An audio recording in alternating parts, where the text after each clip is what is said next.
என்னன்னா மலச்சிக்கல். இன்னைக்கு நிறைய பேர்த்துக்கு நான் இன்னைக்கு ஒரு எளிய முத்திரையை சொல்லி தர போறேன். இன்னைக்கு உங்களுக்கு சித்தர்களும் கரெக்டா இதே முத்திரையை நம்ம சித்தர்களும் பரிந்துரைத்திருக்குன்னா 2 நாள் 3 நாள் கூட ஆயிடுது. அவங்களுக்கு மலம் கழியறதே. பஞ்சபூத தத்துவத்துல இந்த விரல்கள்ல நிலம், நீர், ரகங்கும் வாழும் என் இனிய நண்பர்கள் அனைவருக்கும் வணக்கம். முதல்ல இறைவனை வணங்குவோம். குரு பிரம்மா, குரு விஷ்ணு, குரு தேவோ மகேஸ்வரா, குரு சாட்சாத் பரபிரம்மா, தஸ்மை ஸ்ரீ குருவே நமக. நண்பர்களே, இன்னைக்கு நம்ம பார்க்கக்கூடிய பதிவு ரொம்ப ரொம்ப முக்கியமான பதிவு. என்னன்னா மலச்சிக்கல். இன்னைக்கு நிறைய பேர்த்துக்கு, இவ்வளோ பேர் தான் அப்படின்னு இல்லை, மலச்சிக்கல் அப்படிங்கிறது ஒரு பெரிய வியாதி ஆகி போச்சு. அப்போ அந்த மலச்சிக்கலை தீர்க்கறதுக்கு என்ன பண்ணுறது? நோயற்ற வாழ்வு குறைவற்ற செல்வம். நம்மகிட்ட இருக்கிற செல்வத்திலேயே நோய் இல்லாமல் இருந்தால் அதுதான் மிகப்பெரிய செல்வம் அப்படின்னு தான் எல்லாரும் நம்ம முன்னோர்களாக சொல்லி வச்சுருக்குறாங்க. அப்போ அந்த விதத்தில் இந்த மலச்சிக்கல் அப்படிங்கிறதுக்கு உங்களுக்கு நான் இன்றைக்கி ஒரு எளிய முத்திரையை சொல்லித்தர போகிறேன். நீங்கள் உங்களுக்கு ஒன்றும் காசு பணம் இல்லை, இதுக்காக நீங்கள் டைம் செலவு பண்ண வேண்டாம், எதுவுமே தேவையில்லை. ஒரு முத்திரை, ஒரே ஒரு முத்திரை. இது இறைவன் எமக்கு அளித்தது. சித்தர்களும் கரெக்டாக இதே முத்திரையை நம்ம சித்தர்களும் பரிந்துரைத்திருக்கிறாங்க. அவங்கள திருவாய் மொழியால் சொல்ல இந்த முத்திரை.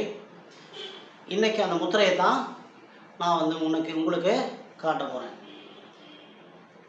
இப்போது மலச்சிக்கல் அப்படிங்கிறது முதல்ல என்ன நோய், இது எங்கே கொண்டு போய் விடும் அப்படின்னா, நமக்கு ஒரு நாளைக்கு 2 தடவை மலம் கழிக்கணும் அப்படிங்கிறது தான் நமக்கு சொல்லி வச்சிருக்கிற முறை. ஆனால் நிறைய பேர் பார்த்திங்கன்னா ஒரு நாளைக்கு ஒரு தடவை மலம் கழிப்பாங்க. ஒரு சில பேர் பார்த்திங்கன்னா 2 நாள் 3 நாள் கூட ஆகிடுது, அவங்களுக்கு மலம் கழியறதே இல்லை. அப்போ என்ன பண்ணணும், எதனால் இந்த பிரச்சனை வருது அப்படின்னு பார்த்தா, அது எதுவோ அந்த பிரச்சனைகளை நம்ம பின்னாடி பார்க்கலாம். இப்போ ஃபஸ்ட்டு முத்திரையை சொல்லித்தரேன். இது பஞ்சபூத தத்துவத்தில் இந்த விரல்களில் நிலம், நீர், நெருப்பு, காற்று, ஆகாயம், இதுதான் பஞ்சபூத தத்துவத்தில் கையில் பஞ்சபூத தத்துவம். இப்போ என்ன பண்ணுறோன்னா, இந்த சுண்டு விரலையும் பெருவிரலை மட்டும் சேர்த்து பிடிக்கிறோம். 3 விரலை நேராக வச்சுக்கிறோம். சுண்டு விரல் இதை மட்டும், இந்த 2 விரலை மட்டும்தான் நீங்கள் சும்மா லைட் ஜஸ்ட் ப்ரெஸ்ஸிங், அவ்வளோதான் போதும். இது எப்போ செய்யணும் அப்படின்னா, நீங்கள் மலம் கழிக்க போகிறீங்க இல்லையா, மலம் கழிக்கிறதுக்கு உட்காந்துருக்கப்ப. நம்ம மலம் கழிக்கிறதே எப்பயுமே நம்ம குத்த வச்சு உட்காந்து தான் மலம் கழிக்கணும். ஏன்னா மலம் கழிக்கிறப்ப இந்த குடலுக்கு குத்த வச்சு உட்கார்றப்ப கொஞ்சம் ஒரு அழுத்தம் கிடைக்கும். அதுவும் மலத்தை வெளியேற்றுறதுக்கு கொஞ்சம் சப்போர்ட் பண்ணும். அதுதான் நமக்கு இயற்கை. நம்ம இன்றைக்கி விட்டு போட்டு வேறு எங்கெங்கேயோ எதுலையோ உட்காந்துட்டு வெஸ்டர்ன் டைப்பு அப்படி இப்படின்னெல்லாம் போயிட்டு எனக்கு உட்காந்தா முட்டி வலிக்குது இப்படியெல்லாம் சொல்லிட்டு இருந்தோம்னா இது பெரிய வியாதியாக கொண்டு போய் விட்டுரும். ஃபஸ்ட்டு மலச்சிக்கலாக வரும், அப்புறம் பைல்ஸாக மாறிடும், அதுக்கப்புறம் அதுவும் தொடர்ந்துச்சுன்னா கேன்சருக்கு கூட கொண்டு போய் விட்டுரும். அவ்வளோ ஒரு மோசமான வியாதியினுடைய அறிகுறி தான் இந்த மலச்சிக்கல். இப்போ இந்த மலச்சிக்கல் பார்த்தீங்களா, இந்த 2 விரல் மலம் கழிக்கிறப்போ உட்காருங்க. அப்போ இந்த முத்திரை வச்சுக்குங்க. நீங்கள் கை இப்படி வைக்கணும், இப்படி வைக்கணும், கை வலிக்குது, அதெல்லாம் ஒன்றும் கிடையாது. வச்சிங்கன்னா 1 நிமிஷம் கூட ஆகாது. 1 நிமிஷத்துக்குள்ள மலம் அவ்வளோ ஈஸியாக வெளியேறிடும். இது நானாக கண்டுபிடிச்சது. இதை சித்தரில் என்ன சொல்கிறாங்கன்னா, நம்ம திருப்பூரில் வரகுட்டப்பாளையத்தில் சிங் வாயுஜி அப்படின்னு ஒரு சித்தர் இருந்தார். அவர் கரெக்டாக இதே முத்திரையை ஒரு நாள் அவருடைய இதில் பார்க்குறப்ப கரெக்டாக இதே முத்திரையை இது அப்படியே சொல்லி கொடுத்தாரு. எனக்கே ஆச்சரியம் போச்சு, ஆஹா எப்படா இவ்வளோ கரெக்டாக இருக்குது அப்படின்னு. அதனால் நீங்கள் செலவே இல்லாமல் இந்த முத்திரையை பயன்படுத்துங்க. மலச்சிக்கல் ஈஸியாக வெளியே வந்துடலாம்.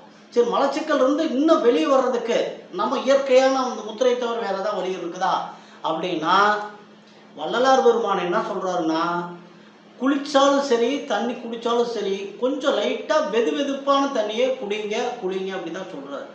இந்த வெதுவெதுப்பான தண்ணி காலையில் எந்திரிச்ச உடனேயும் வெறும் வயிற்றுல வெதுவெதுப்பான தண்ணி குடிச்சிங்கன்னா அதுவும் மலத்தை ஈஸியாக வெளியே கொண்டாடுறதுக்கு ஒரு வழி.